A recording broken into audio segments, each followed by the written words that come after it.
Nos dias de Herodes, rei da Judéia, vivia um sacerdote chamado Zacarias, do grupo de Abia.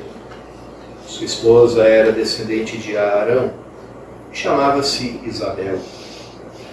Ambos eram justos diante de Deus e obedeciam fielmente a todos os mandamentos e ordens do Senhor.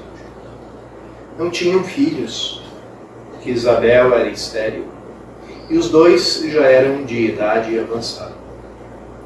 Em certa ocasião, Zacarias estava exercendo as funções sacerdotais no templo, pois era a vez do seu grupo. Conforme o costume dos sacerdotes, ele foi sorteado para entrar no santuário e fazer a oferta do incenso. Toda a assembleia do povo estava do lado de fora rezando, enquanto o incenso estava sendo oferecido. Então apareceu-lhe o anjo do Senhor de pé à direita do altar do incenso. Ao vê-lo, Zacarias ficou perturbado e o temor apoderou-se dele. Mas o anjo disse: Tenhas medo, Zacarias, porque Deus ouviu tua súplica. Tua esposa Isabel vai ter um filho, tu lhe darás o nome de João. Ficarás alegre e feliz, e muita gente se alegrará com o nascimento do menino, porque ele vai ser grande diante do Senhor. Não beberá vinho nem bebida fermentada, e desde o ventre materno ficará repleto do Espírito Santo. Ele reconduzirá muitos do povo de Israel ao Senhor seu Deus, e há de caminhar à frente deles com o espírito e o poder de Elias, a fim de converter os corações dos pais aos filhos, e os rebeldes à sabedoria dos justos, preparando para o Senhor um povo bem disposto.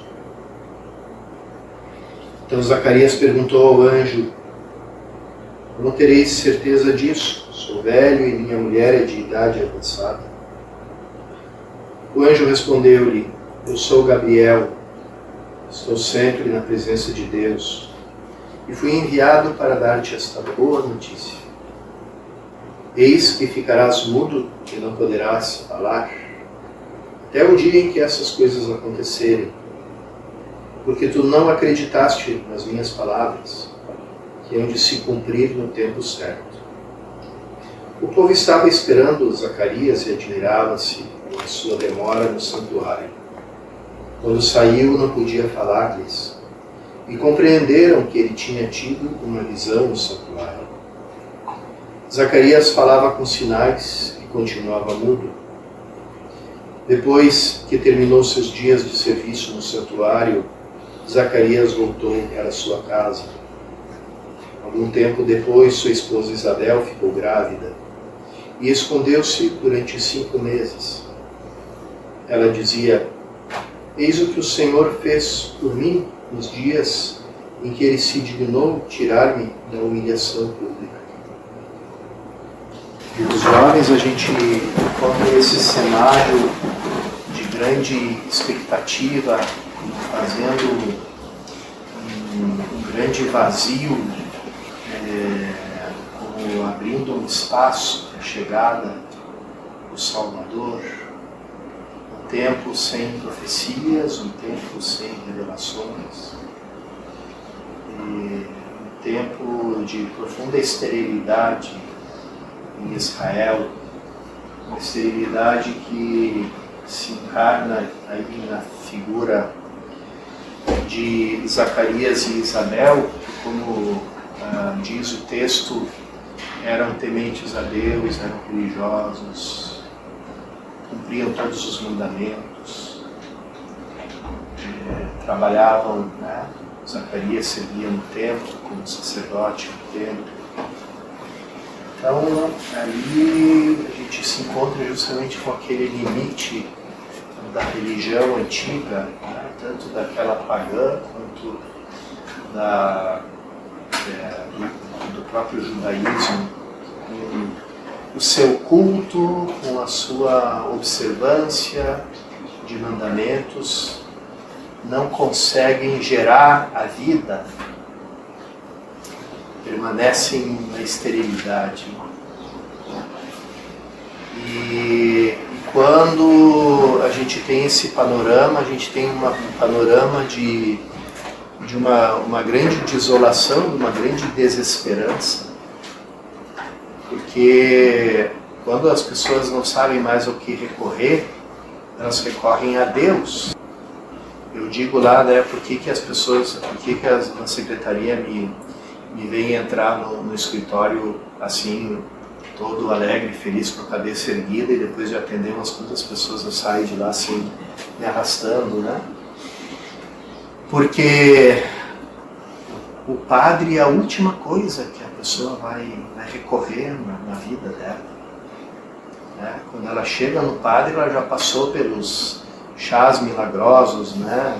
Cristais energéticos, pirâmides cósmicas, todo tipo de coisa. Então, quando você recorre a Deus é porque você não tem mais nada que recorrer, né? Que é um erro, a gente devia... Deus tinha que estar no princípio dos nossos empreendimentos, né? A gente lembra dele quando tudo deu errado, ele diz, agora só Deus. Então, se as pessoas vão a Deus e também ali não encontram resposta, que desesperança. Então, imagino Zacarias, velho, passou a vida toda, seu casamento todo com Isabel, pedindo a graça de um filho.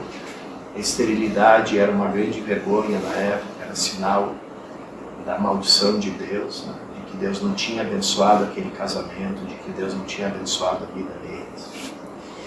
Então, um homem público, né, um sacerdote, levando nos ombros aquela vergonha, aquela situação embaraçosa para ele, para a esposa, né?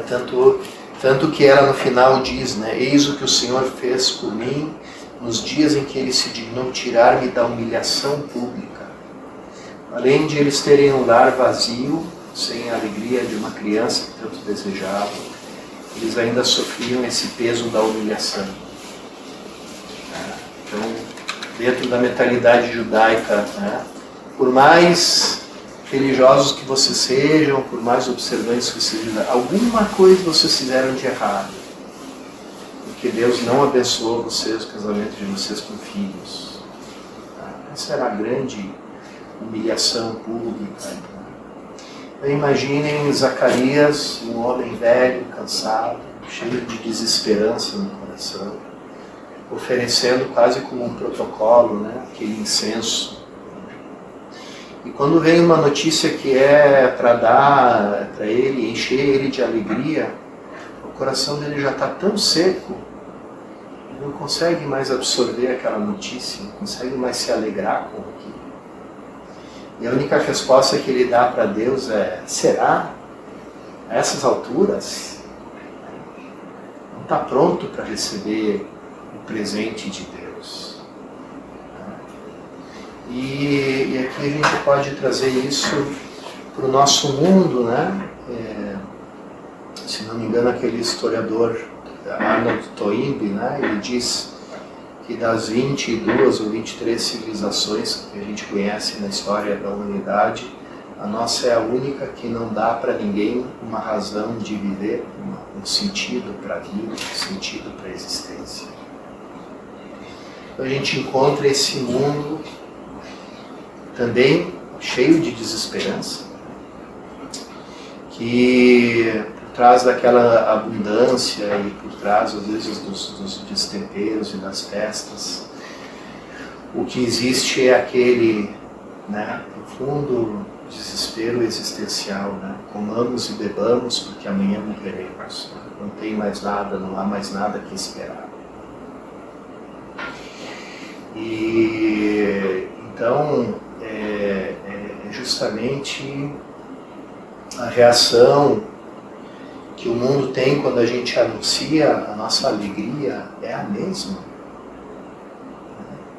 Como é possível isso?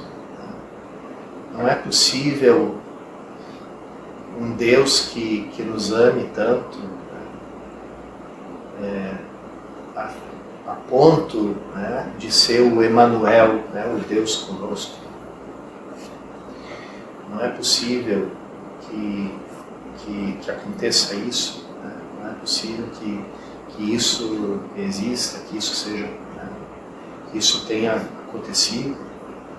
E nós, como portadores da alegria, podemos nos sentir um pouco também frustrados com parece que Gabriel ficou, né? Tanto é que ele deixou Zacarias de castigo. Interessante, depois que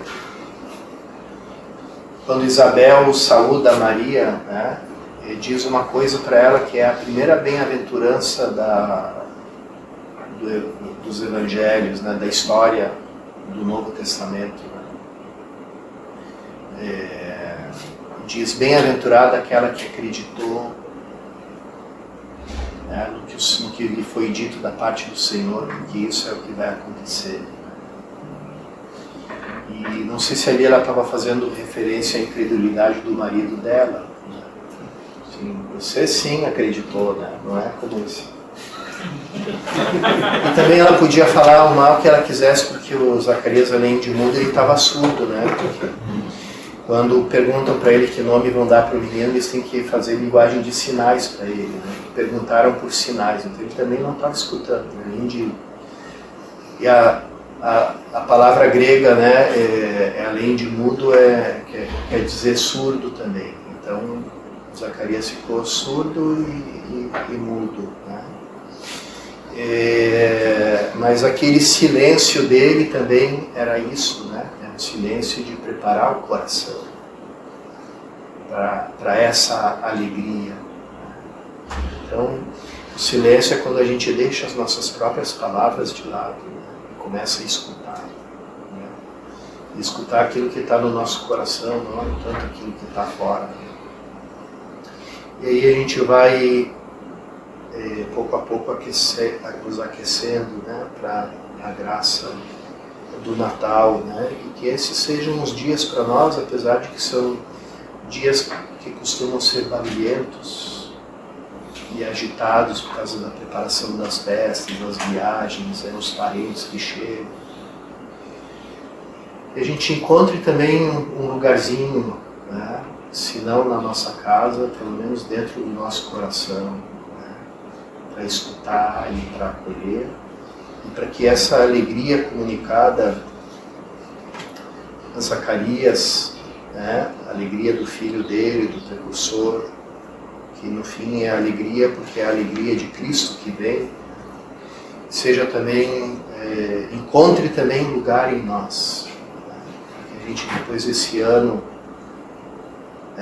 aqui nos estudos, né, e com tantos desafios que cada um de nós encontrou, que a gente tenha esse momento de renovação para escutar e para abrir, para preparar o nosso lugar para a alegria. Sabemos que o Senhor já veio, que o Senhor está entre nós, né, agindo por meio do seu Espírito na igreja, que o Senhor vem ainda, né, como Ele prometeu. Mas toda essa graça do Senhor que veio, que está entre nós e que vem, ela precisa ser acolhida no nosso coração para que ela dê frutos. Então que esse seja o nosso pedido ao Senhor nesses dias, que Ele prepare o nosso coração para acolher a alegria dEle, e seja uma alegria de tal modo que ninguém consiga tirar ela de nós.